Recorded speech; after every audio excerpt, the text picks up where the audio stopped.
At the office, Cleveland's home for sports talk that never clocks out. From the latest headlines to heated debates, we're diving into everything sports. It's your hosts, Noah, John, and Erik. Cleveland, what is up? Welcome to The Office, a show where three work buddies debate and discuss the top sports stories in Cleveland, around the country, sometimes around the globe. Quick reminder before we get started, you can join us too. Send us a comment on YouTube, Facebook, X, text or call the show at 216-260-3433. 216-260-3433. Got a good show for you guys tonight. I'm excited. I know it's the summer. I know the finals are here for the NBA. There's not a ton going on the sports scene at a macro level view, but when you dig into the nitty gritty, there's quite a bit. So we're going to hit some pro football, college football, basketball, talk Cavs. But before we get into any of that, Noah, Erik, how we doing, fellas? I'm good, man. I'm feeling good. I'm feeling great. I actually visited Detroit for the first time yesterday. Went and saw the Kendrick Lamar and SZA tour. It was an absolute blast. It was a Super Bowl performance. And listen, all of you Dome haters, you non-Brook Park Brown lovers, suck it up, because we need experiences like that right here in the land. Hot take right off the bat. E, how about you? Erik's ass is still muted. Erik's muted. Noah, why don't you tell us more about Detroit? No, because I think it's kind of the armpit of America.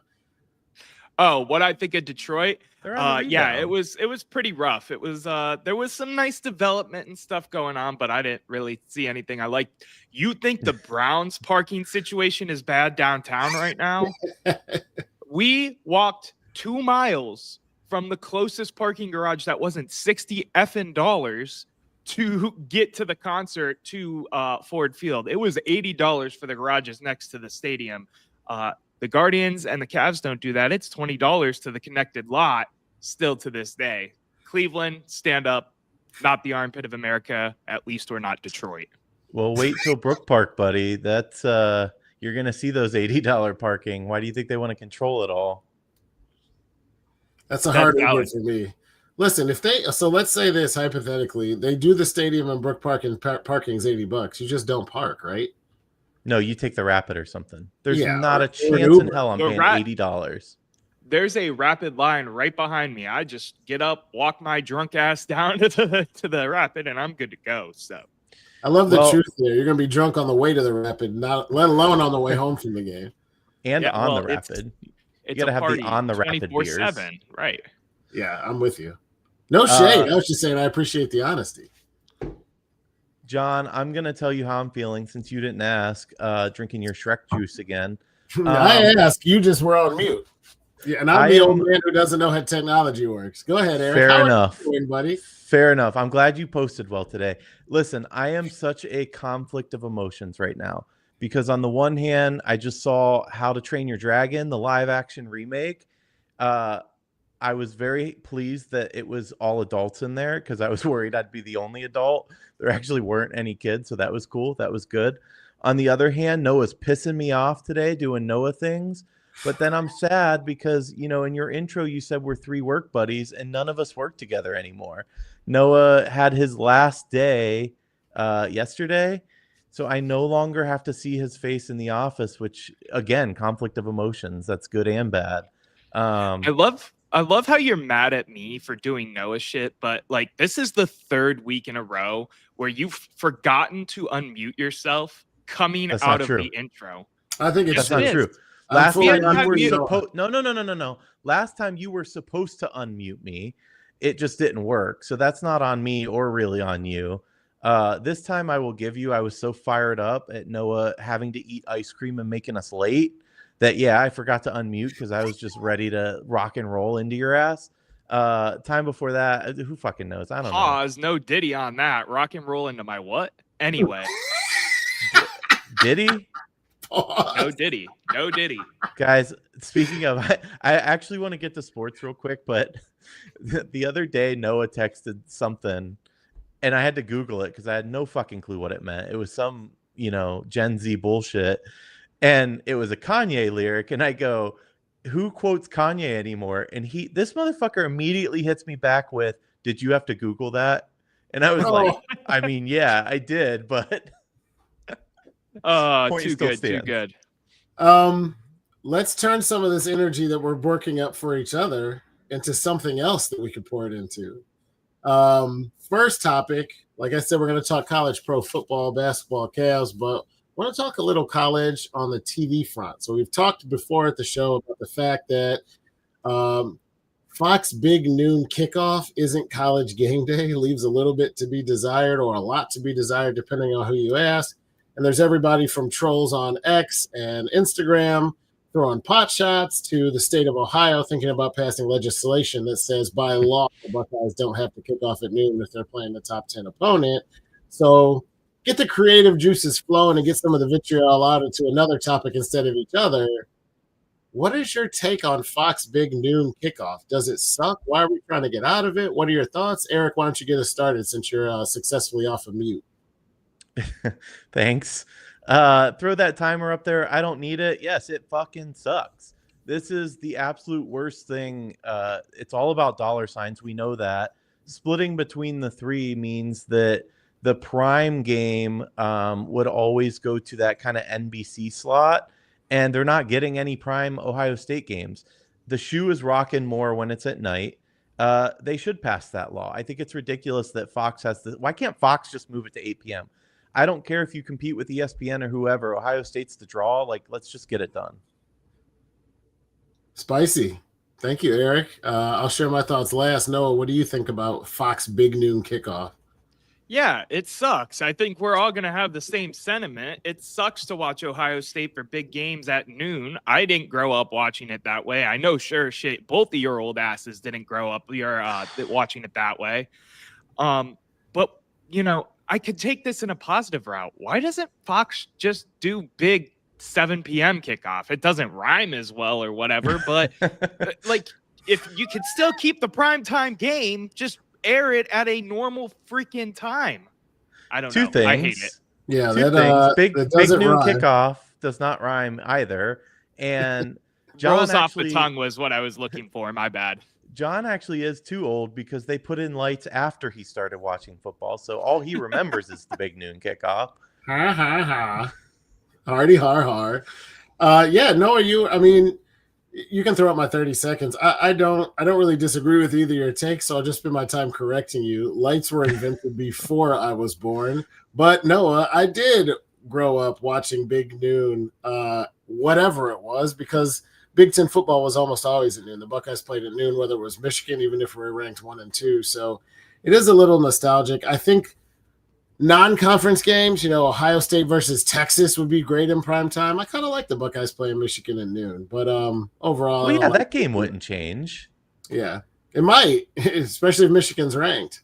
No, it's the law itself says specifically any game, a ranked team, except for the big game. Oh, good. So they carved that out as an exception. Yeah. Yeah, no, that game 100% should be at noon. It's always been at noon. It always will be at noon. Leave it at noon. But when we get these big games, like the fact that Texas, Ohio State, the first game of the season is at noon just pisses me off because it should be a primetime game. It should be an event for everyone, not only in Columbus, but up here in Cleveland partying, all of Northeast, all of Ohio, because Ohio State fans, reach the whole state. The fact that it's at noon, I can't do noon football every day. It doesn't get me excited. I don't know if it's because I then parlay that into watching 1 p.m. football with the Browns, so I don't want to get up twice early and get the whole day going like that. I want one of my days to, laze around on the couch, and I don't know. Big noon kickoff sucks. I haven't heard a single fan, whether it be Ohio State or any of the other Big Ten teams, say anything other than Fox Big Noon Kickoff sucks and it hurts the game. It also cripples success because, Penn State gets their big whiteout night game. But the team that leads the Big Ten consistently, I say that knowing we lost to Michigan several years in a row, but the team that leads the Big Ten definitely in ratings and matchups consistently gets hampered because they're the good team. I think it's ridiculous. Yeah, I want to get to the point where the Buckeyes can play more primetime games. I hate the fact that it's always at noon. Noah, if getting up at noon one day and getting up at 1 p.m. the next day is your definition of getting up early, I have serious questions that maybe we could talk about on another podcast. But I understand the sentiment of what you're saying, even though noon isn't early to even not just old man. I think any man, but I'll let you're Even taking me. it too literal. I mean the whole process of getting up, getting set up for football, whether that is a day where you're boozing for the game or doing a cookout for the game, or maybe you're even just sitting on the couch, like having that back to back is kind of more so, I guess, what I'm complaining about. And to me, you guys know my fandom. My fandom's going to go to the Cleveland Browns over Ohio State every time, just because that's how I was raised. That makes sense. I do think that if the Browns can play at 1 o'clock on Sunday most of the times, that noon a lot of the times is okay. I mean, it's still the Big Ten. They did put Ohio State, Michigan in prime time. When we were 1, they were 2. It was like game of the century, 42-39, I believe, final score. Excellent game, but that one was like an 8 p.m. kickoff. But for the most part, Big Ten football is played at noon or maybe 3:30. If we play Illinois, if we play Northwestern, if we play Purdue, give it to me at noon and I can watch Alabama, Georgia at night or whoever the big game is of the week. But I'm with you. If we're playing a top 10 team, at least give me like one of those 5, 6, 7 p.m. kind of slots, if not 8 o'clock. But yeah, Ohio State, Texas in the horseshoe at noon seems a bit early, especially for folks out west and in the other time zones. But give me Gus Johnson in prime. That man alone deserves a prime time slot for our games. Let's keep it super short. No take. Just say love him, hate him. Gus Johnson. I've heard a lot of stuff on both sides. I'm a love him guy, but who hates him? Noah, what do you think? Gus Johnson's super the, oh my God, Jeremiah and Jigba into the touchdown, right? The guy who speaks. Yeah, no, I love him. Yeah. He's really good. I think he's really good. There's Maserati Marv. Yes, Yeah. that was what I was trying to get at. He has some bad nicknames sometimes, but he's one of the best to do it. I can't believe there's haters out there. I love him. Yeah. The world famous Ohio State Buckeyes. Yes, you guys are doing my horrible analogy of him justice now in the back end. So or your impression. And John, you did give us that where he came up with the world famous, which is so cool. The Jesse Owens? Yeah. Yeah, it's basically for those of you who weren't tuning into that episode, it's like a nod to Black history because when Jesse Owens was burning up all the track records back in the day, he's Ohio State Buckeye or Ohio State graduate. And word of Ohio State spread literally worldwide because Jesse Owens was a Buckeye grad. So thank you for the shout out, E. It's one of my favorite sports stories. Anything else before I keep us moving? Love it. Let's roll. Before we get to the water cooler, I want to remind you that our show tonight is brought to you this time and always by our friends at D&D. Oh, struggle bus. D&D. There it is. D&D Metering. I'll hold up too because I think Erik drank his last one and is waiting for a shipment to come in. This is facts. Twin brothers, Derek and Dominic, right up the road in Madison, rekindled the long lost art of making mead. It's excellent stuff. You've heard us talk about mixing it, cooking with it, drinking it straight, drinking it on the rocks, all the different wonderful flavors they have. Still got to get one of the maple ones. Haven't tried that out yet, but had the blackberry and got the honey wine here. Those were both excellent. And don't forget, if you order, word is spreading. I'm seeing this stuff everywhere. You can get 5% off if you buy 2. They go fast. I would think about it if I were you because you're going to drink the first bottle down really quickly because it's that good. If you order with our code @the-office CLE, @the-office CLE, been telling you since we got the sponsorship, we're going to change it. Nobody's changing it. It is what it is now, but use the code, get 5% off, get your free shot glass, and don't put it in the dishwasher, and you will have a wonderful evening. Thank you to D&D Meadery for the sponsorship. And now let's keep it pushing, gentlemen. So now it's time for a segment that doesn't need any introduction anymore because we've been doing it so often. It's called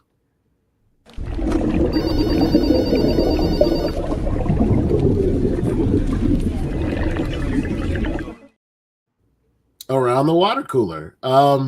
I think that's the smoothest we've done that yet. Well played, Pretty gentlemen. good. I like to set it up. There. It's like hitting the post. Like I'll set it up. You got your finger on it. You know where I'm hitting there, and I just cut, and it's good. You hit the cue, Eric, and I was doing the vocal. So because Noah wasn't a part of it, we'll say that was absolutely the best one we've ever done. No, Noah hit the video. It was me who did all of it. I always play the producer role. I have always done that. That has literally been my role, even when I host. Hey, Noah, since Erik wasn't a part of that, we'll say that was definitely the best one, right? Much better. Lost its luster. Water cooler topic. So some news broke out of the Cavs camp this past week since the last time we spoke with you. Darius Garland's toe injury was more than just a little bit of a sprain.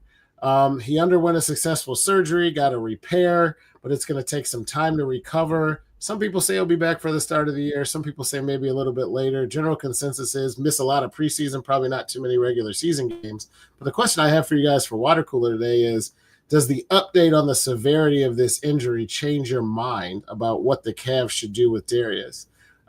Erik, I believe I let you start first last time. So Noah, why don't you get us kicked off this time around? Yeah, myself, a lot of people, including myself, need to apologize to Darius Garland, in my opinion.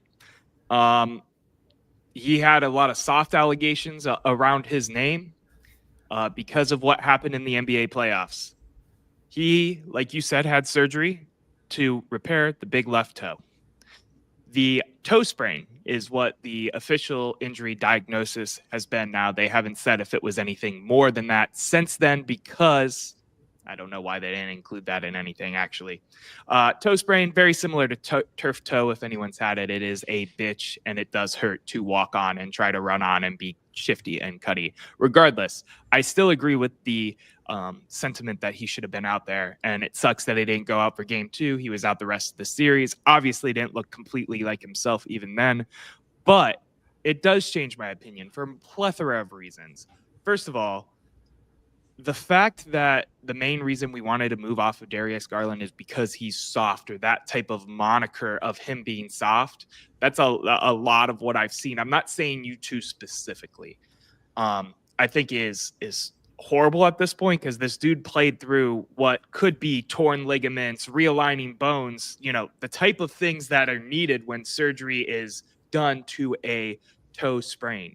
But this also hurts his market now. And I don't want to give up Darius Garland for, Domantas Sabonis or Jonas Valanciunas and Malik Monk, because there's a rumor that the Sacramento Kings are interested in Darius Garland. Here's a tweet to show it for you. Trae Young too. Go ahead. Oh, I just said Trae Young too. Trae Young too. But Garland's mentioned, so of course we got to bring it up. I am on the mindset that Garland should be on this roster next year. The injury concerns are there, 100%. I think they're valid, but I don't think you're going to get what this guy's worth, especially this offseason. Now, and Jared Allen, some of the role players, completely different story. But Darius Garland, hats off to you. Yeah. That's my take. I think I'm kind of the opposite. And Erik, I was going to toss it to you, but because I pretty much disagree with everything Noah said, even though I come to this, I'm going to jump in now. He's still soft. Just because this injury wasn't soft to sit out because he needed surgery, because everybody on the Cavs team is soft, with maybe one or two exceptions, like Tristan Thompson and Donovan Mitchell. 2, it doesn't change what I want to do with him, because I thought he was the most expendable piece of this team because he could command the highest value on the market. But the issue with the guy is, soft or not, that he can't stay healthy. I love Darius Garland. I like watching him play. I like what he does for the team when he's available. But as I say all the time, the best ability is availability, and this guy is perpetually injured. Regular season, postseason, preseason, got a shoulder, got a finger, got an ankle, got a foot, got a toe. I mean, he just can't stay healthy. And we see it all the times with guys. They retire early and you keep them and stick it out. I think if you can get something that meaningfully moves this team forward, you take it. Now, this is all a little bit hot coming in at Darius. For the record, love Darius Garland, love what he's done for the team, but you can love somebody and say we need to leave him to go where we want to go. I've not been happy with his playoff performance in any year, except maybe the first round of this one before he got hurt. I've not been happy with his injury history and his record there. I think he's consistently in the trainer's room, and he's got to be out there with the guys. And I also think he will command a premium on the free agent market or on the trade market because he is a unique talent. And I might end up eating these words, but if you think about how the Cavs move forward, we need more size with similar skill at the guard position, and we need toughness. He doesn't give us either of those things, and that's when he's healthy, and he's not healthy all that often. So to answer the question, my Garland injury the Garland injury doesn't change my mind because my mind was already made up that if Darius had to go, he had to go, him and Jared Allen. So my take is still the same, but no, I don't think anything changes in light of the surgery and the recent updates. But Erik, what do you think? I mean, bingo. I think you said everything. I kind of want to cede my time back like they do in Congress because you pretty much covered everything that I wanted to cover. The fact is that you're absolutely right. We need size. Running two small guards isn't doing us any favors. Exactly like you said, does it change him being soft? I never said that Darius was soft in the sense that, like I think Jared Allen's soft. They're soft in two different ways. But the fact is that nobody on this team other than Donovan is hungry. And when I look at the team top to bottom, these guys should be salivating right now, especially with the talent they have, to go out and win an NBA championship. I can't believe that we have to have the conversation that we need to motivate these guys somehow. But because of that, I think he needs to go. We can get a pretty good piece in return. I disagree with you that I don't think that this surgery sets him back in terms of his value or his worth. And you could even potentially package him with Jared Allen. Can I caveat no, what you you had just your said time. first? I'm gonna continue. Go ahead. Let me caveat what you said for a Talk second. for 5 because minutes straight, but go on. With the 4 to 5 minute or 4 to 5 month window that Darius Garland is respected to take to recover, we're talking about that eating into what is like the preseason camp window for the NBA, which is basically the main time that these guys are practicing and getting ready for the season, making chemistry, that kind of thing. Yeah, it does matter. You're talking about bringing in a point guard who's supposed to the long-term future of a team and potentially getting a piece that they would think would make them a contender. Him missing practice, I promise you, does not matter and does not change his trade value whatsoever. You don't think it affects the fact that a team like a contender might want to give up something? Like the Kings are an example of this. What do you want on the Kings? I don't want anything on the Kings. I think they would buy into this because of something like that. But yes, that playing period matters. You're talking about bringing in a core piece, scoring threat, a main option in your offense, and he's not going to practice with the team at all. Let me ask you this. Does matter. I mean, no, it doesn't, because the injury is the injury. His recovery window is the recovery window. We can't change those facts. But if I go to you, Mr. GM Noah, and I say, I have Darius Garland, he's going to take 4 to 5 months to recover from this, but you're going to turn it down and go, well, he's missing the practice window. Sorry, try again next year. No, it does not affect trade terms. Not at all. It does. It doesn't affect that there's still going to be a market for him. It affects how high the market's going to be. Like I said in my initial take when we got in this, I don't want to trade him for peanuts on the dollar. I don't want Malik Monk and Jonas Valanciunas, which is a rumor I've seen around. I'm using the Kings because of the rumor that is mentioned. I don't want the scraps of some of these players that they have going on. They weren't a good team last year. If I'm trading a guy like Darius Garland, I want value. I want real value. Suggs could be a little bit of value. We talked about that last week. You guys were all in favor of that. But do they really want to give up Suggs to bring in a Garland? I don't know. Not being able to see him in the building until halfway through, or not halfway through the season, but potentially a couple of weeks into the regular season. This is exactly why Kobe Altman and his team do their due diligence. That's exactly what they're there for. They're not going to go, hey, we really want to get rid of him. You have 3 cents in a rubber band. Let's do it. I mean, I think they've shown consistently over the years that they know what they're doing. Right. I also think that you got to think there's a fallacy in your thinking. And I don't know if you meant it when you said it, but you said, I don't want Valanciunas. The Kings were a bad team last year. That ain't how the NBA works. There are good players on bad teams everywhere. So the 100%. fact that the Kings had a shitty record. Oh, you literally did say that. Literally. I don't want Those were your scrap exact of words. a shitty team's record or a shitty team's roster just because we're trying to move off of Darius Garland. I don't think you're getting anything good for Darius Garland. You're getting too stuck on rumors that we have no idea who Altman and co are talking to. They could pull off a trade of the fucking year, package deal 2 or 3 players, and you go, wow, that was amazing. I mean, you're getting too stuck in the details that we don't know. Yeah. Right. But that's the point. Is the argument I'm making is I don't think Darius Garland's value is going to be high enough where it's worth anything at this point in terms of like making a deal worth anything. That's a wild take. It is a wild take. I disagree, man. If you put Darius Garland on the market, you have calls from 20 teams in the NBA.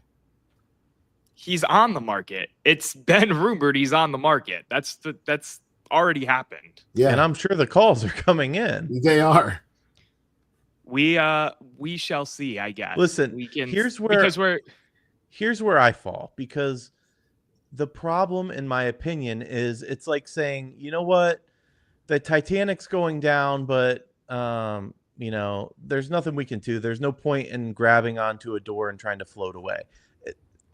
It's a bad analogy, but the point I'm trying to make is just because we're saying we might not get fucking, I don't know, Giannis for DG, which we're not, doesn't mean that we can't get someone of value. What we do know is that for 2 straight years in a row, take out injuries or whatever, which I don't think you should, because the injuries matter to us because he's not playing.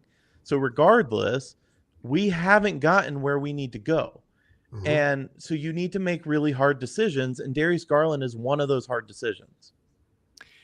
I agree, but I don't know. There's something that is continuously stuck on my head, and maybe this is where I'm starting to differ and drift further away from some of the trade ideas that we've talked about on the show in weeks past, is the average age of the core 4 being so young. Now, I'm not saying you keep all of them, or maybe you do, and I think that there's a potential that that's what they're thinking, is we keep some of them, we move some of the role players, and we see what happens.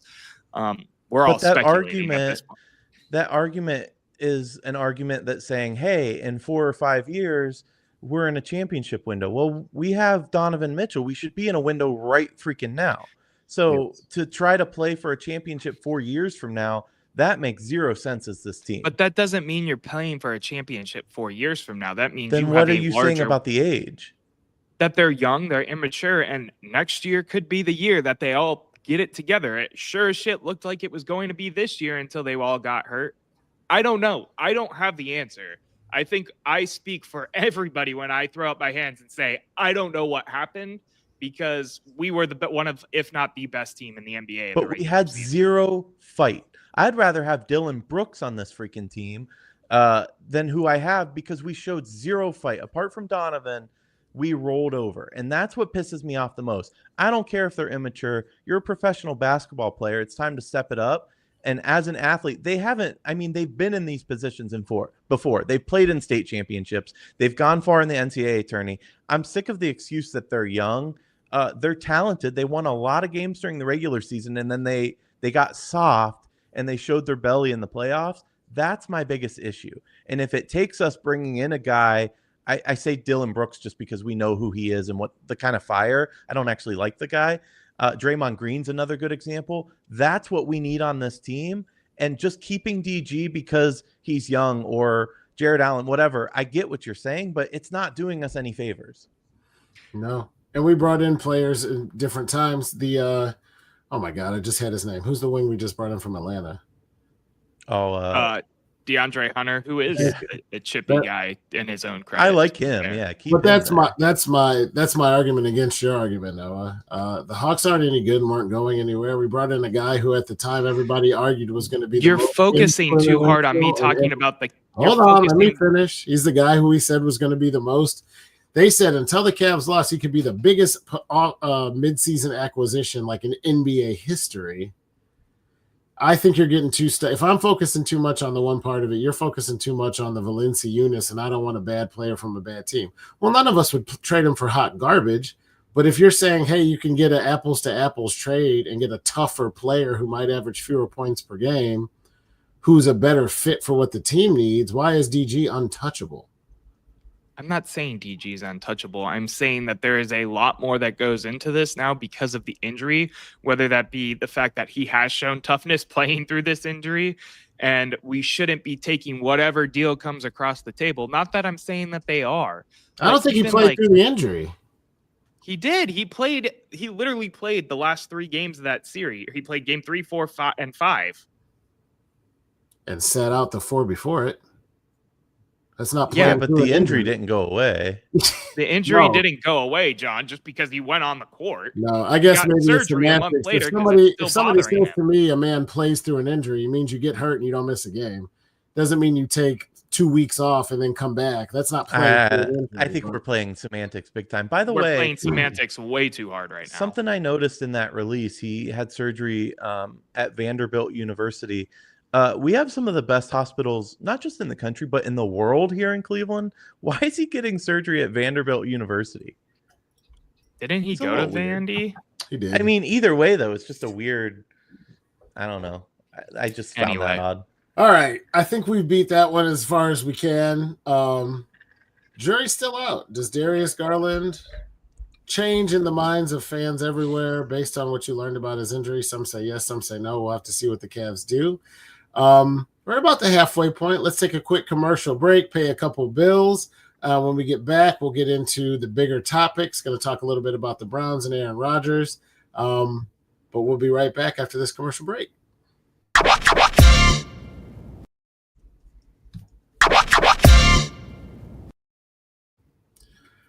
All right, a couple spirited discussions to get us started, but we're back at the office. Before I go on, please remember to subscribe, hit the like button, hit the download if you're going audio only, and drop us a comment. Whether you're streaming live or not, we love to hear from you, our loyal listeners. Also, a reminder to check out our merch shop. This is sacrilege, but I don't have any of my at the office things I could hold up, but Noah does. I got you, man. Appreciate I got you. You can check out our merch store. You can get all kinds of great swag. And I wanted to give a quick shout out to Fans First Sports Network. They support us and all that we do. Last reminder on this, but you can still join us too. There's time. Send us a comment on YouTube, Facebook, or X, or text the show, 216-260-3433, 216-260-3433. Gentlemen. I'm laughing because before we start, a little inside baseball, Noah goes, John, don't move around so much in the frame. It makes it harder when we cut things. And John's like up here, over here. He always does it, bro. Always. We're going to build you like a box where you just can't move. When I say Darius Garland didn't play through an injury, it's semantics. You're talking about my head placement on the video, and half the people are listening on audio. But that's fine. I'll take it. I'll sit still, Noah. Let me know if I do it again. We got Brown's mandatory minicamp. All of the optional shit is out. Did Myles Garrett lead the team, or is he we don't have to worry about it anymore because everybody has to be there. A lot of storylines developing. Good to see some of the other players show. Tons of activity on social media, whether it's talking about Nick Chubb playing for Houston or whether it's talking about our 52 starting quarterback options. But I want to get you guys' thoughts on mandatory minicamp, what we've seen. Now, it's Cleveland, and we know one thing is always true in Cleveland. If we're talking Browns, we're talking quarterback. So that's probably the main focus. But so far from what you've seen from minicamp, now that it's underway, what are your thoughts? Has anything changed since OTAs?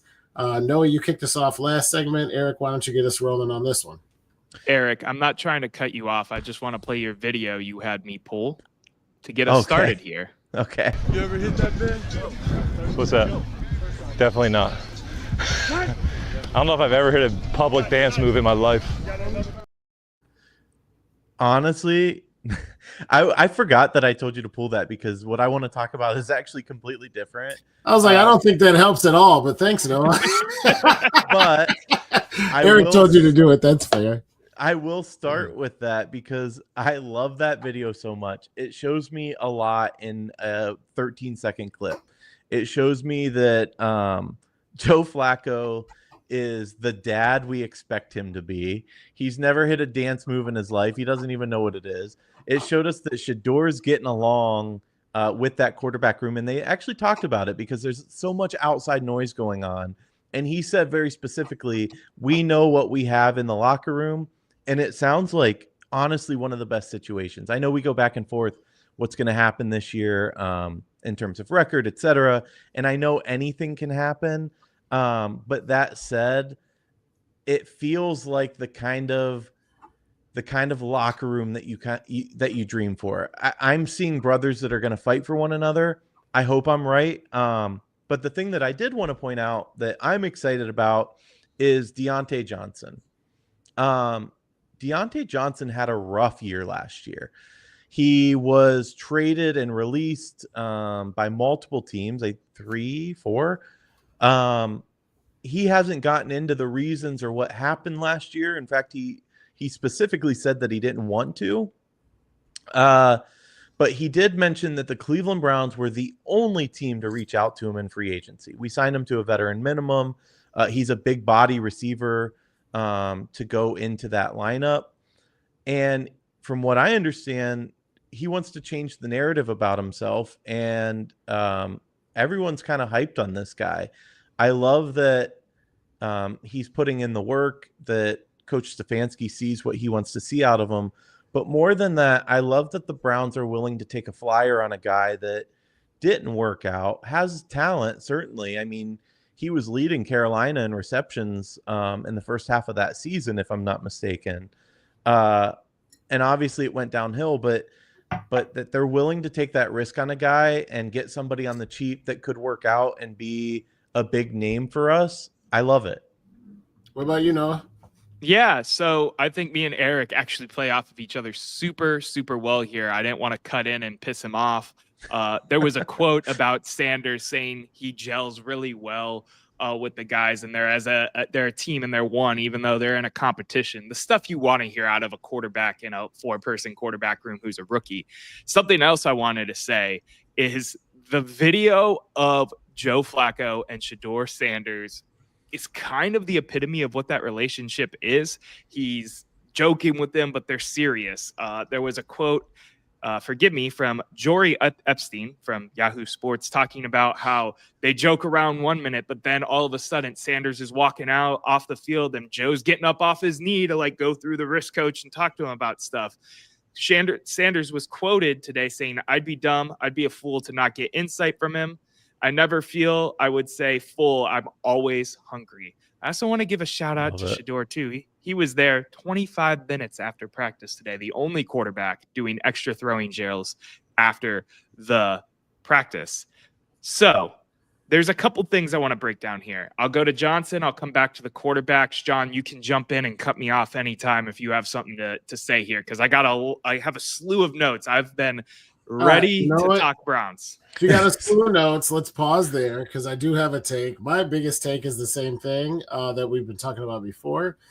My biggest takeaway is that Shador Sanders looks good and he's starting to gain some credibility and getting some run on social media.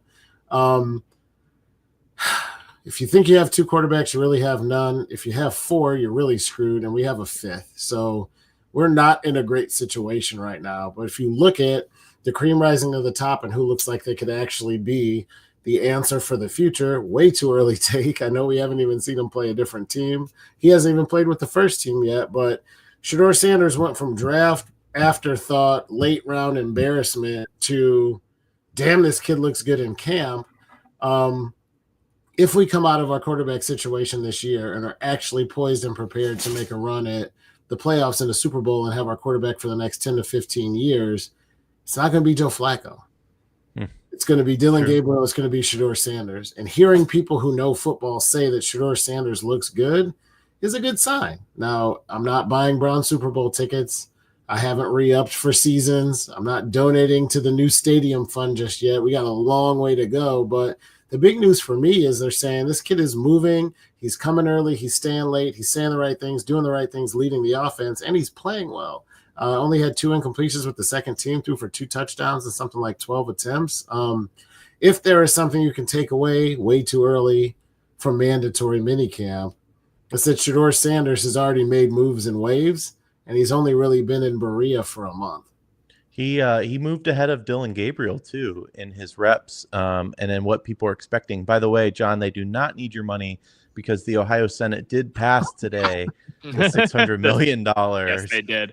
Going to that stadium, which is a third of what it'll cost, but fair. My $82 wasn't going to help anyway. Let me jump back in on some of this quarterback stuff. Something I've noticed, and I've seen a lot of reporters notice as well, is the fact that Sanders has been paired with Joe Flacco mostly, and Dylan Gabriel has been paired with Kenny Pickett mostly. Who? So he doesn't get much love around here. Right. So let me put my conspiracy theory hat on just for 1 second, please, if you guys don't mind. I am of the belief that they are talking up Kenny Pickett right now to entice other teams to maybe give up a draft pick for him, whether it be like a 5th round pick, a 6th round pick, what have you. Maybe they're doing the same thing with Dylan Gabriel a little bit because of what they're seeing in Sanders. I don't think for a second that they didn't love Dylan Gabriel. If you saw the reaction with Kevin Stefanski on the phone when they drafted him, they loved Dylan Gabriel. But there was another team that loved Dylan Gabriel, and that was Miami. He was high on Gabriel. They were high on Gabriel. Planning to take a couple picks later. They ended up not. Maybe it's in the cards for a Miami trade. Nothing crazy. Maybe it's a 4th or a 3rd or whatever it looks like. But maybe it's in the cards, and that's what they're doing there. Again, conspiracy theory hat on, so take it with a grain of salt. But something I was going to be conspiracy theorist. Give me Tyreek Hill. Too much. Well. Yeah, you're trying way too hard there. Something else I want to touch on too is Sanders hasn't taken any teams with any reps with the first team so far. He did get his first public reps with the second team, however, today, and there was a dot thrown. I don't want to call it a dot. It was in stride. It was a regular throw to Deontay Johnson, and it made me think maybe the Reclamation Project and the future franchise are getting together already. I digress.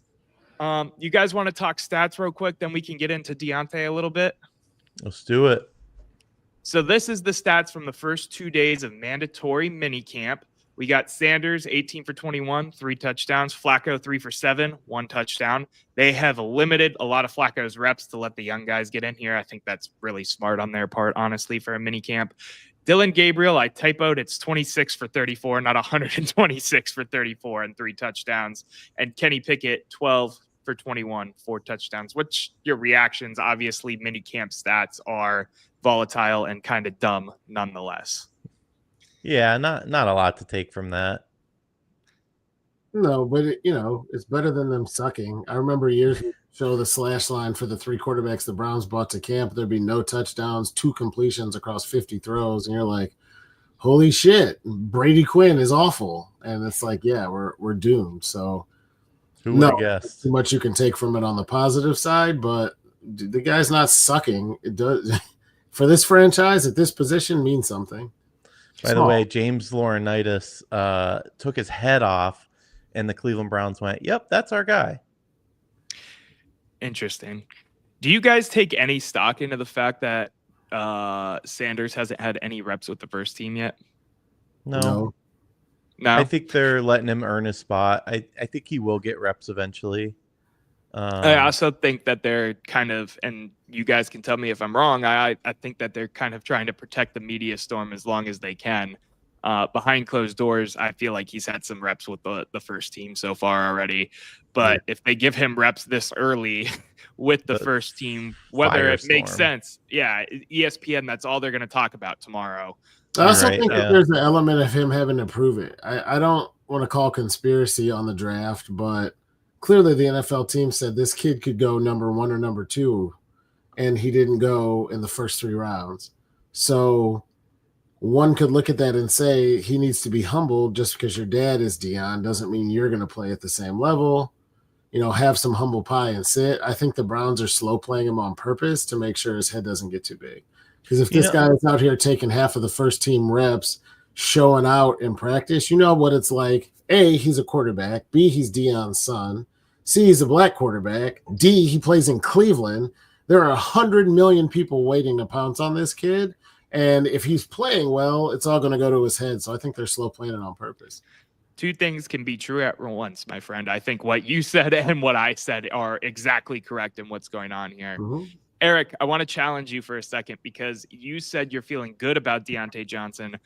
I think that there's no reason not to be. He is currently being viewed, I would think, as like at least a starting wide receiver at this point. He's not doing work on special teams like a lot of these fringe roster guys are. He's over with the vet wide receivers when it's those types of periods.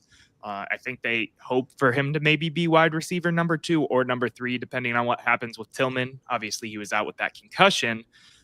Something I didn't like, though, which is something that you mentioned, but kind of brushed past. I don't like that Deontay didn't take any ownership of what happened with himself last year. Obviously, if 3 teams passed on you, there's something more going on there. Hold on. I want to cut in, and I apologize. I want to finally pull a Kanye like you like to do, because we don't know that he didn't take ownership, because taking ownership could have been with Cleveland Browns ownership, with Cleveland Browns coaching. That's what valid. It does not have to be, and what I don't think he owes anybody, is quote unquote ownership to the media. I don't think he has to come out as a man. You know, he didn't do anything. He didn't go get a DUI and kill a family. So I don't think he owes media anything. I know, with the way the NFL goes, we expect that from these guys. I'm here so I just don't get fined comes to mind. But I think there is a difference, because I don't want to blanket say he didn't take ownership when he very may well have, but we're not owed that by any stretch, in my opinion. Noah, do me a quick favor too. It's one of my pet peeves of sports talk, but I don't want to assume that everybody who's listening now has listened to every episode and knows everything about everything. Can you, in like 15 seconds or less, we're alluding to last year and what he did, give us a little taste of what you're talking about? Yeah, he was on the Panthers and he got cut there, and then he was on the Ravens and he got cut there, and then he was on the Texans and he was cut there, and then I think he took another cup of tea with the Ravens for like a week and got cut there with the playoff reception, if I'm not mistaken. We don't know why is the point, John. We don't know the specifics. Mm-hmm. Yeah. No, I was familiar with it, but just for the folks who are listening, like, what the hell did this guy do last year? This is my second time listening. Right. I haven't watched the Browns stuff. Yeah.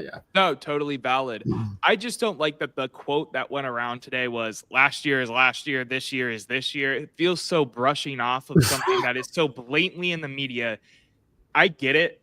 He doesn't owe us. He doesn't owe direct media members. He doesn't owe the fans, whoever, whatever label you want to put on it, anything. But when you have a stigma around your name, I think the main thing you should be doing, especially if you're on your last legs of your NFL career, because someone who gets cut 3 or 4 times like that in a season is on the last legs of their career, needs to do everything that they can. He said, I'm gonna disagree with you real quick. Okay. And that is that the thing that matters the most is that he catches footballs for the Cleveland Browns. I'll tell you this, I do not give a shit about the 5 other teams. He doesn't owe them anything, and they can go pound salt as far as I'm concerned.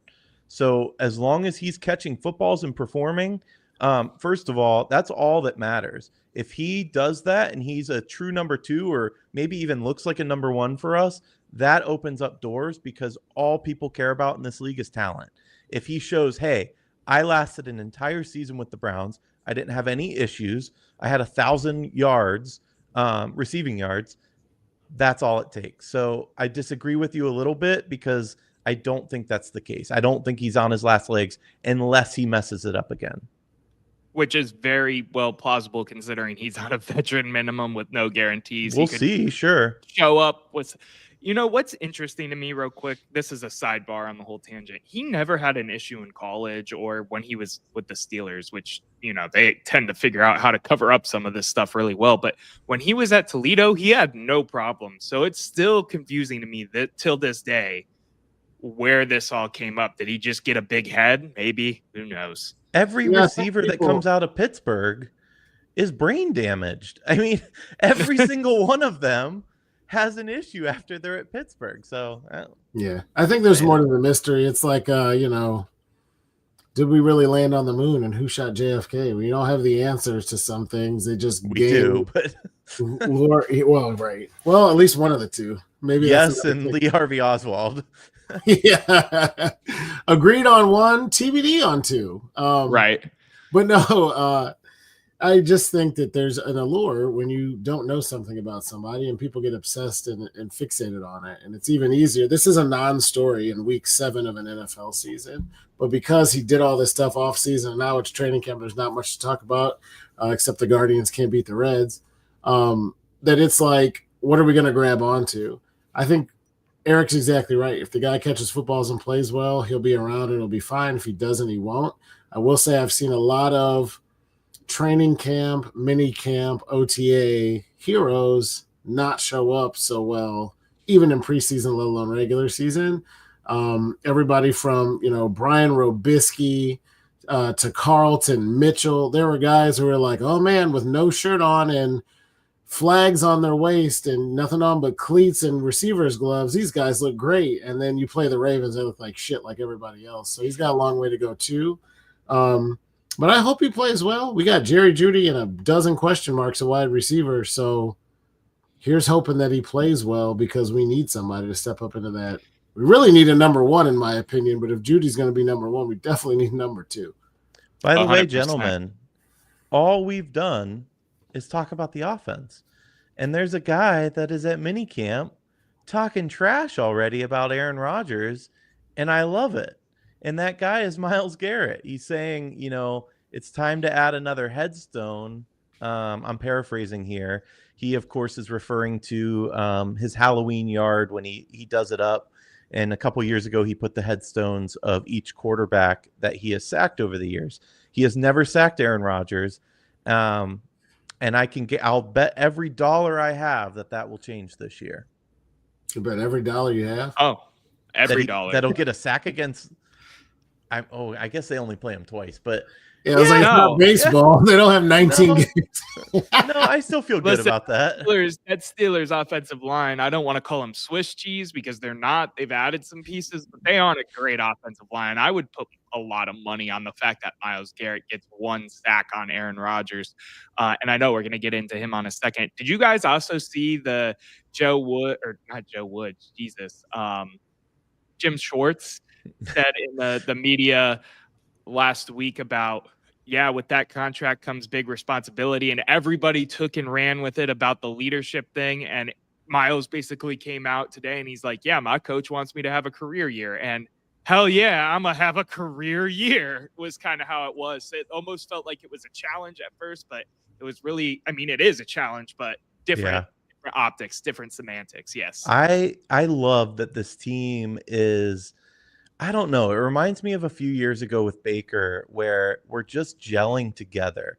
Nobody's taking what the media runs with. We're staying insulated as a team and going, you know what? ESPN's going to go right that Schwartz and Garrett have it out for one another, but that's not the case internally. We know what we're after. I got to say, I think I'm getting dumplings from a couple different people. I made a bet today with Evan on dumplings as well with the record. So I'm going to have dumplings galore for the next year because I'm feeling good. Hey, as a fan, I hope you are 100% correct. It's giving me the warm, fuzzy vibes of Baker's rookie year. It's not giving me over 500 vibes. So warm and fuzzy, not 500. 5 or more wins, I get dumplings from Evan. Wow. So, that's a 2-game decrease from what they need for you to get them from me? Do they need 7 to get them from you? I don't know. We got to start writing these down because I'm making a lot of dumplings. I can't remember if 6 is a push or 6 I win, but it was right either 6 or 6.5. But by the way, gentlemen, speaking of dumplings, I'm just going to call it now on the show. The moment she's back in town, which I don't know when that is, but we've got to meet up because I missed them already. We need a live show at LJ Shanghai for the amount of times we've talked about her dumplings on this show. She'd do it. Get in that side room over there? Yeah, why not? I was shocked. I went for dinner alone right before she closed because I wanted it one last time, and everybody was busy. It was super last second, too. They were packed. That whole side room was filled. So for the dinner rush. But yeah, hopefully she's enjoying her trip We've been in there for lunch a few times where that place was full. Yeah. Guys, it feels like we're naturally progressing. We talked about whether or not Myles Garrett's going to sack Aaron Rodgers. That's a good dovetail into our last topic.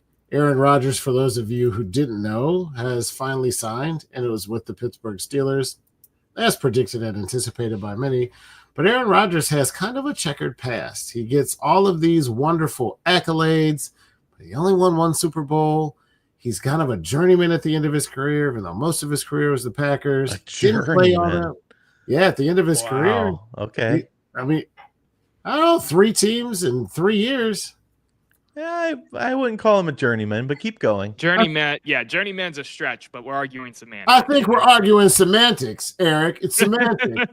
Stay in the middle, John. Whether or not you think Aaron Rodgers yell at me in the middle of the screen. Steelers is actually going to make a difference. What do you think about him signing in the black and yellow?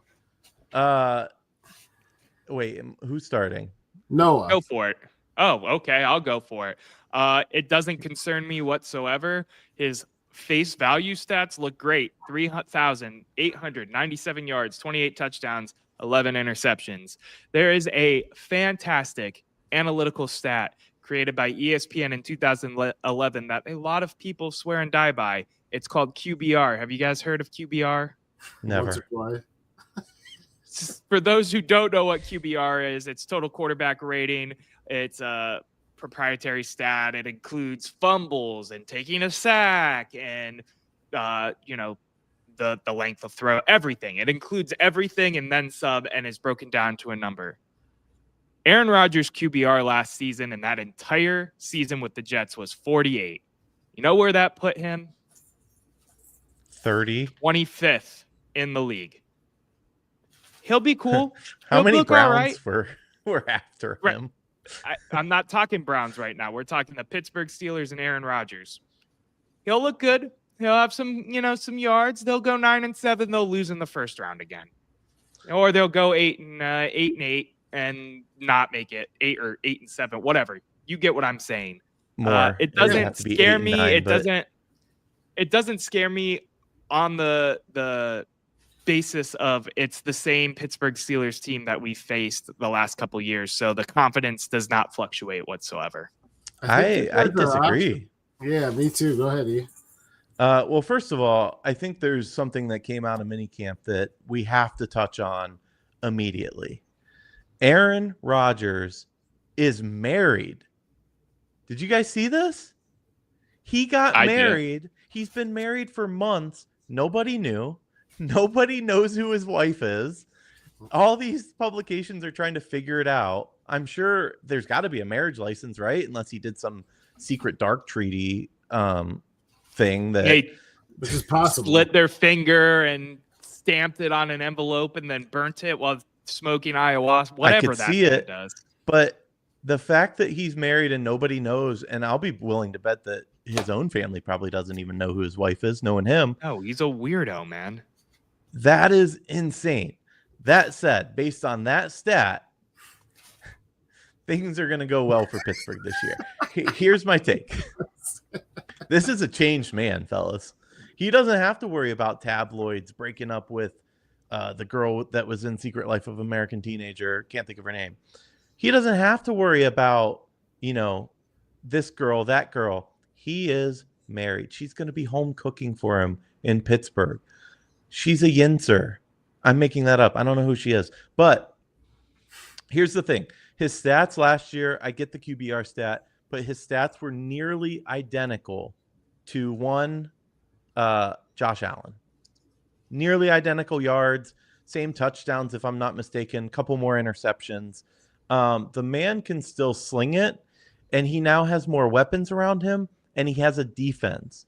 What Pittsburgh has needed is what I've said for years that the Browns have needed, and that's a game manager. They need a guy that's not going to go turn the ball over, that's going to make smart decisions with the football, doesn't need to be Tom Brady in his prime or Aaron Rodgers in his prime. That's not what they need. This guy can still go and make the throws. I'm calling them as a second-round playoff loss. I think they will make the playoffs. I think they'll get over the hurdle of the first round, assuming how the matchups fall. Where I don't have them better than the Ravens. I don't have them better than Buffalo. I don't have them better than KC. The AFC is tough, but I think they're a playoff team. I agree. Want to know what Josh? Eric, I don't think that. I agree 100% that we had a conversation on this show either last week or the week before where we basically said, "Oh, the Pittsburgh Steelers a threat?" And I think Eric and I said yes because they're always a threat. And Noah kind of said no, poo, they're going to stink. And I was like, they've never had a losing record. That was all true before they got Aaron Rodgers, who isn't maybe the old Aaron Rodgers, but he's better than whoever was playing quarterback each of the last few years in Pittsburgh. So if you think about the whole, can they win 9 or 10 games just because they got Tomlin and a good defense? That has to get at least a little bit better. So that 9 to 10 for me goes to 10 to 11. If the Steelers win 11 games, they're absolutely in contention. They can beat the Ravens in the division, although I wouldn't bet on it. They certainly can compete in the AFC, and I think the same thing. With Aaron Rodgers, Mike Tomlin, and that defense, this is a team that makes the playoffs and wins their first playoff game, and then from then we'll see what we get. John, you just said that Aaron Rodgers is better than whoever's played quarterback for the Steelers the last couple of years. Aaron Rodgers QBR, say it with me now. 48. No, we're not. We're not going to play this game because he played this Russell QBR. Wilson. He had this Russell QBR with a QBR different. is 51.3. Stats matter, bud. He also played on the Jets. No, your QBR in high school was 111. Does that mean you should start for the Steelers? No. We're not talking about high school. We're talking. And again, you're Jets. They suck. The Jets, right? John gets real close to the camera making a point. No, I'm scratching my leg. I got bit by a mosquito freaking thing. But anyway, go ahead. The Jets, who you guys said had less weapons than the Steelers. Tell me who the second wide receiver is for the Steelers behind DK Metcalf. Don't want to. Why? Because you can't do it and it's a good point? No, I want to hear your point. I don't want to play guessing. Garrett Wilson, Alan Lazard, who has chemistry with Aaron Rodgers at the Jets. We had Breece Hall, who is a damn good running back in the Jets. They had a solid offensive line, and I think it was Tyler Conklin was still their tight end, who is a little worse than Freiermuth, but like tomato. So Aaron Rodgers had what everybody says is a Hall of Fame career for like 15 years, played for the Jets and forgot how to play football. And now he just sucks. That's your take. He's old and tore his Achilles. Okay. I'm sorry. I remember that happening. Did you just say that the Jets offensive line was good? He did. I thought it was good. If I'm wrong, then please tell me I'm wrong. There's nobody on the Jets is good. It's the Jets. That's the point I'm trying to make. Guy went to football in Siberia, and you're like, his QBR was 53. Joe Montana in his prime, Tom Brady in his prime, QBR might have been 70 on that team. They suck. The Jets are awful. 70's a good QBR. You're talking total QBR, not the original, I guess. Their O-line injuries derailed them, by the way. They were okay, but took 26 sacks. And 145 pressures. So injuries really killed that O-line. Yeah, I was going to say, I thought they had solid pieces on that O-line. And yeah, I will say, I'll give you credit. They had an 87.2 PFF pass blocking efficiency rating, which was 7th in the NFL. So it's not terrible. Nothing to be ashamed at. That's for sure. So the fact of the matter of what I'm going to say is, I could put my foot in my mouth with this, right? But if you look at the advanced numbers, if you look at what's more there than just, Aaron Rodgers had similar stats to Josh Allen, yeah, that's a great argument as a Steelers fan. But you look deeper. He's butting heads with a great young receiver like Garrett Wilson. He had a horrible QBR. A team passed on him for a reason. A team that hasn't had a quarterback for just as long as the Cleveland Browns. He didn't have Mike Tomlin. Everything you said, listen, Mike Tomlin runs a really tight ship. He's Aaron freaking Rodgers, Eric. He's a nutcase. That'll be interesting how that locker room is handled. But I'm telling you right now that comparing him on the Jets and what he could get away with, and that's not going to be the same case with the Steelers. You could be totally right, but this to me looks like a ticking time bomb. It did when he started getting rumored there. It does now when you start looking at the numbers. If I'm wrong, I'm wrong. And I hope you're not. I hope you're right. No, I hope you're right too. But I also think you're a little bit of a hater when it comes to the Steelers because they're the Steelers. Rightfully so. We all hate the Steelers on some level. But there are, I don't know what the opposite of rose tinted glasses are, shit tinted glasses, I guess. When you look at the Steelers, we're talking about a team that since you were in utero has not had a losing season. So for you to go, they suck and they're out, they're going to win 3 games is insanely ludicrous and asinine. Noah in utero. First of all, I said that they're going to be 9-7 or 8-8 or whatever the math is on that. 9-7. There's 17 games, Noah. 9-8 is on 8. 9-8, 8 or 9-8, 8-9. Sorry, the 17 and 16 game season thing still messes me up. I'll give you a break on that. Question: You're saying, but it is important. Just a quick side note: is your QBR when you're quoting QBR stats out of 100 or out of 158.3? That's 100. Okay, because it is the new. Because I said it's QBR would be 70. You're like, that's a good QBR, and I was like, yep, something's off. I was thinking of 158 too. That's interesting. Thank you. I had it flipped. I'm using the ESPN QBR when I talk about this. Yeah. The other thing I was gonna add real quick, John, is you talk about me having rose tinted or shit tinted glass, whatever the hell came out of your mouth with that analogy. You guys do the reverse, and I get why you do the reverse with Mike Tomlin. But I'm not buying into that. You mean we're objective journalists on our sports I'm being show? objective too. I'm putting numbers in front of your face that tell you why fair. this is going to. You're just like, no, it's the Steelers. Mike Tomlin's there, so they're going to go 9-8, and they might. The numbers totally fine. They might. We go on a QBR. Go ahead, and what he's done. Listen. It's not that we're putting Mike Tomlin on a pedestal. We've talked about his issues. We've talked about his in-game management issues. We don't even need to go down that argument. What we base our take on is how he's run the Pittsburgh Steelers organization and what they've done. We've seen it. We've seen that they cut the fat real quick when there's ever an issue, and that he controls that locker room. Yes. So to say that you think it's going to go otherwise, there's no historical precedent for that. That's the issue with the tape. That's literally what I was going to say too. When we're throwing stats at each other, your stats are based on QBR when Aaron Rodgers played for the Jets, which I think is a subpar team. Our stats are what have the Steelers done for 20 straight years without fail. We have a long list of history that we can cite to say, here's why we think the Steelers aren't going to suck, even if I'm not calling them Super Bowl contenders. But they made a small improvement at quarterback. They'll make a small improvement in wins. You're saying, well, he stunk with the Jets last year, so he'll stink again because he's old. We got more track record. You could still be right, but that's where my argument's coming from. And by the way, a small improvement on what was a playoff team. What was a playoff? The playoffs. You bet.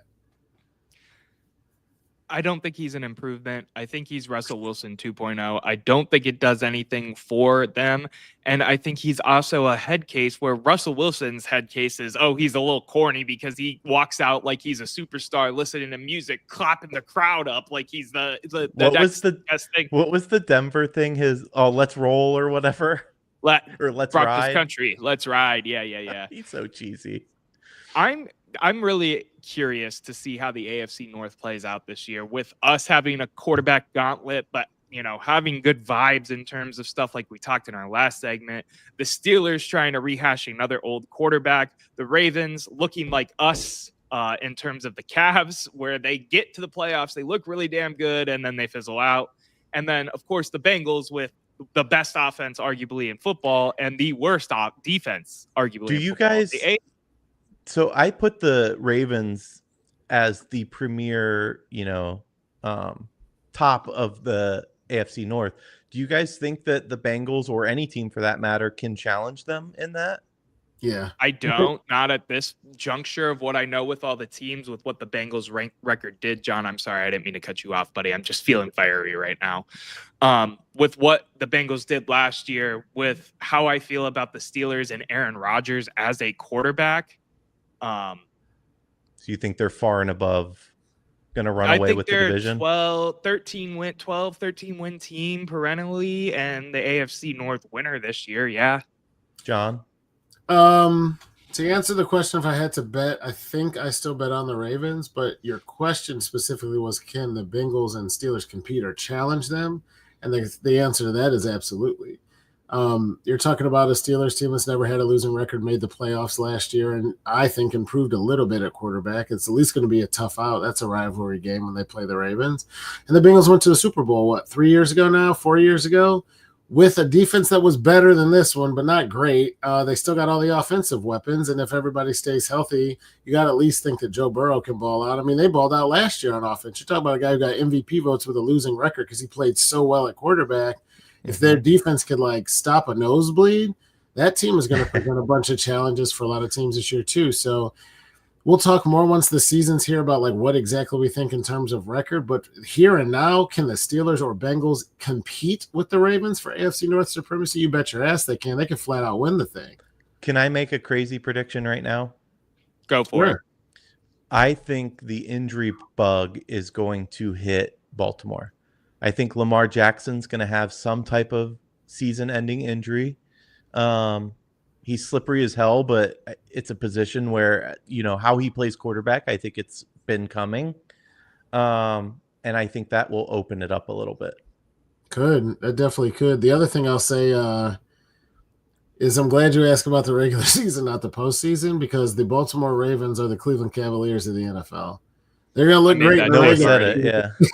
They're going to look great in the regular season, and then you're going to get to the end of the year, and we'll see.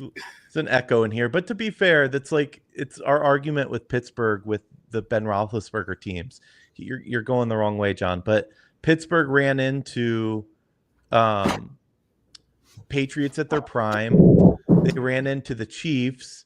And I feel like that same thing can be said for Baltimore. They're running into the Chiefs at their prime, Buffalo, etc. So I don't know if we put bad playoffs squarely on the shoulders of that team.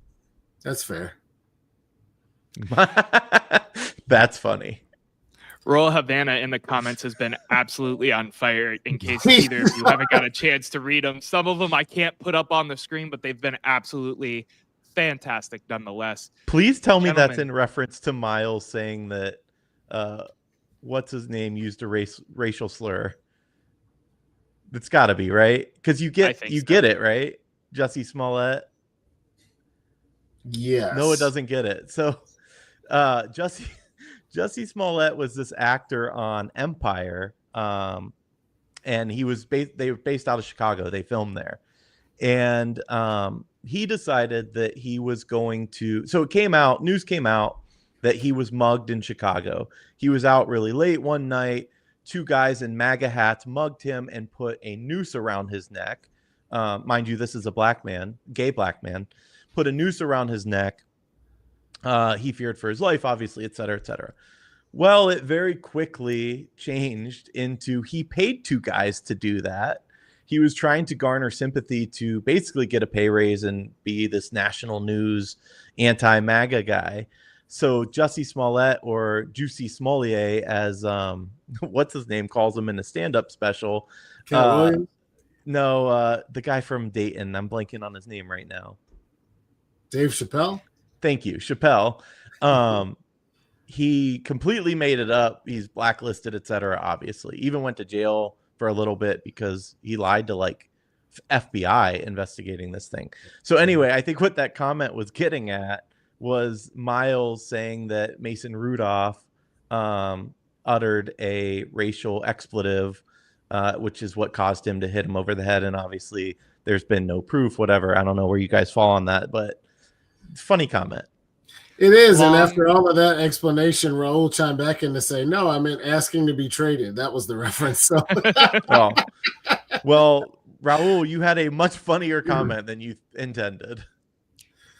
This is another good sign. I think we've gotten all of Aaron Rodgers that we're going to get. Coming up on time, I'm going to move us towards the end of the show. Any last thoughts on Aaron Rodgers and the Browns before we get to hot takes? No, but I can't wait to see him in the turf by Myles Garrett because I do think that's coming, and I'm excited. You saying you would bet your entire net worth that he gets a sack on Aaron Rodgers is wild. Net worth is a little wild. I agree with you, but I would definitely bet. Joke's on you. I got $2. No, but I would bet dumplings on it with you if you think that he won't sack him. I don't want to take the bet. I actually think if Aaron Rodgers stays healthy and Myles stays healthy, there's a really good chance. No, not for 6 figures worth of money, but I think there's a very good chance that Aaron Rodgers ends up on his back looking up at Myles Garrett at some point this season. Well, if I were Drake, I would put the $5 million bet he likes to make on that, but I'm not. So Drizzy got the money, so Drizzy's gonna pay.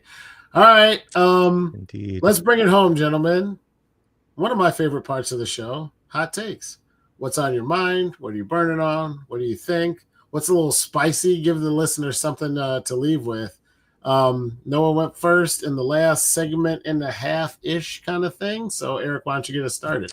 I'm actually going to go last year, if you guys don't mind. So, John, why don't you go first? You've been hosting, teeing it off. You go first this time. Oh, he doesn't have one. I have put him one. On the, oh, okay. I'm like, we put him on the spot, and he doesn't have one.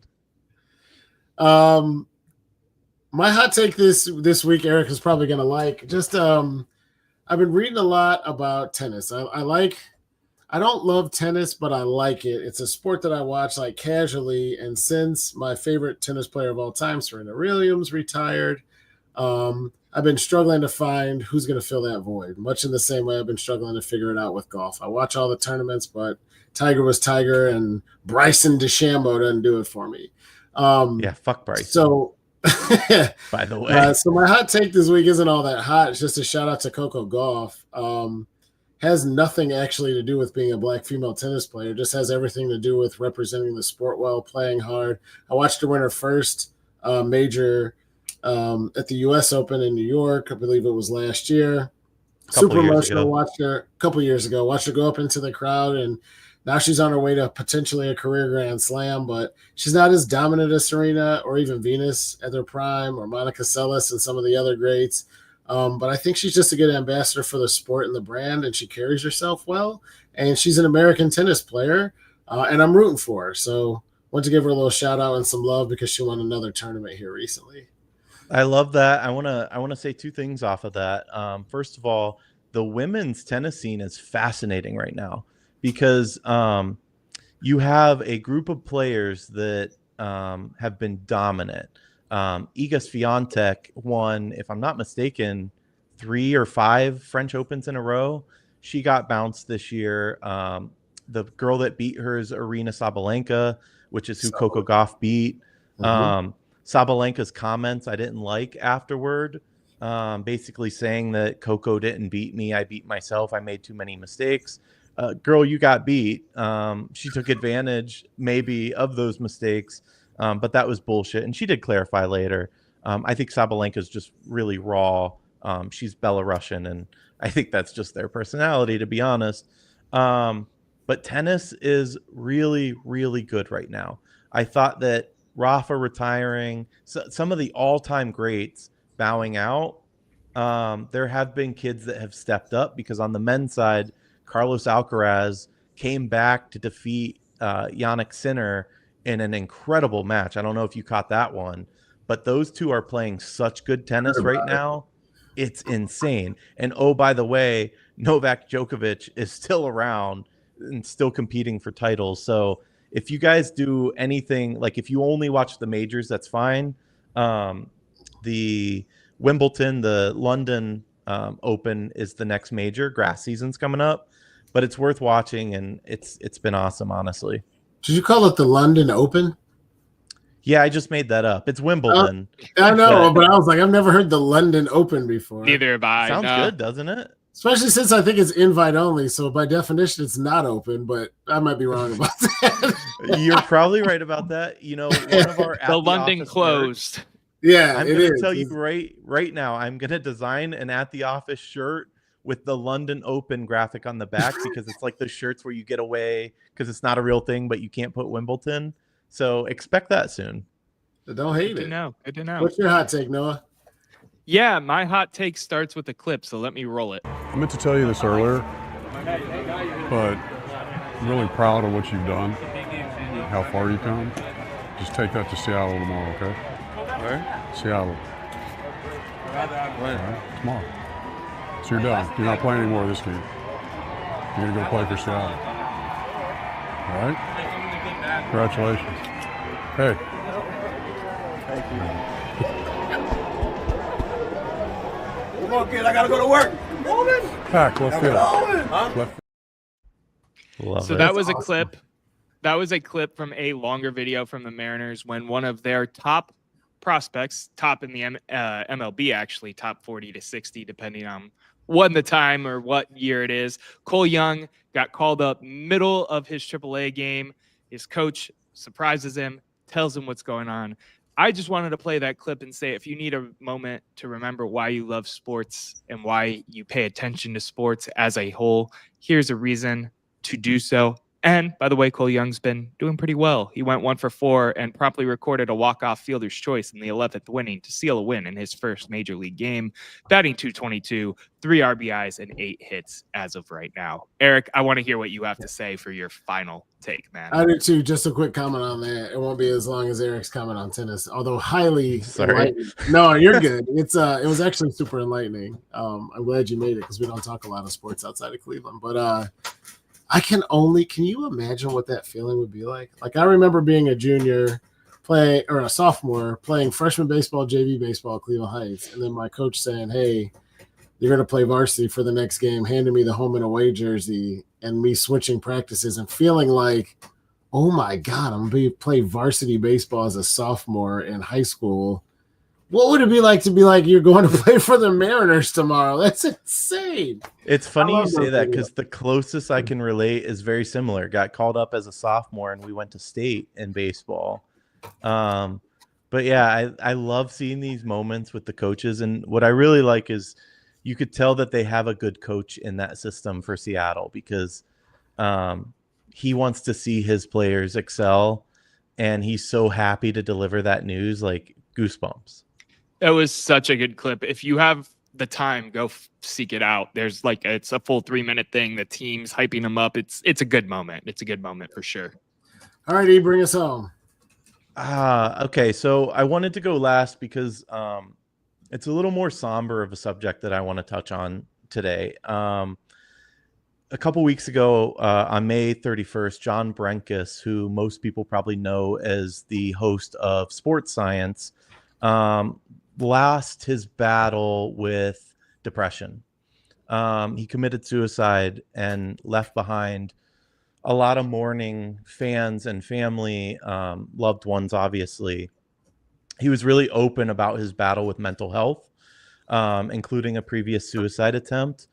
But I wanted to focus not on him himself, as sad as that is. And I hope his family can get some peace, but more so on people going through that now. It's a subject that we don't touch on a lot, but it covers all aspects of life, not just sports, obviously. But a lot of people suffer from depression, and a lot of people have thoughts of suicide. I want to say to those that deal with that there is help out there, and it's probably a lot closer than you imagine. You're likely in a dark place and you think that there's nobody that you can turn to. But I would challenge you in those times to have a bigger conversation or just open a conversation with somebody, whether that's a friend or a parent or other loved one. There are people in your life that you can depend on. And then on the flip side of that, I challenge the other way. I think it's so important that people know that you are there for them. And I'll say it live to everybody watching and everybody listening after. Reach out to me. I don't care if I don't know you. I'm always willing to talk to you and to be that person for you, because everybody needs that. And, check in on your people. If Noah is off and down, I'm going to pick up the phone and I'm going to call him and I'm going to ask him what's up, and I'm going to be there in a way, and he knows that he can open up to me. But just be that person for your people, because it's so important. And, it puts it in perspective of what's, I don't know. I just feel so much for his family and anybody going through that. But there's no coming back from that. There's no next step. There's no nothing. And now he went through a lot, obviously, and he lost that battle. But now his family has to try to live with the consequences of that. So there is help out there. I wish I had it prepared. I think there's a national hotline you can call as well. But just reach out if you need to and be there for your people. That's incredibly well said, Erik. I couldn't agree more. It is a bit of a somber note, but it's an important note. We've all shared stories off air, family and friends who struggle with depression and suicide. Mental health is not taken nearly seriously enough in this country. So follow Erik's advice, listen to him. We had a saying, I told you guys recently that I pledged Alpha, and one of our guys told us, when one of your brothers, you ask them how they're doing and they say they're doing well, be sure to challenge that. Don't take their word for it. Dig a little bit. So maybe that's something else you could do too. Hey, how's it going? All right, how about you? Good. And you go off and get your coffee and donut and start your day or whatever you're going to do in the morning. But yeah, when people say they're doing okay, but something seems off, don't believe them. Ask the question, let them know you're there for them. I love that one, man. Well done. And especially, I don't want to say especially men, but there's those stats that go around that men are like twice as likely to commit suicide. And the only, the best thing too often. Men are like twice as likely to commit suicide. The majority of men, like 90+% of men, get flowers for the first time at their funeral, things like that. So check in on your homies too. For sure. Absolutely. I couldn't put it any better myself as well. There's no good transition for that. There doesn't need to be. Great words. Thank you for the thoughts, E. And thank you guys for a great show. And thank you to our listeners for joining at the office. Don't forget to subscribe, hit the download button if you're listening to the audio only.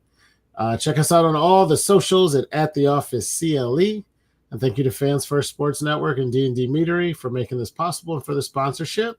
Have a great night or day wherever you're listening or watching. And until next time, don't forget to check in on your buddies and take care. Peace.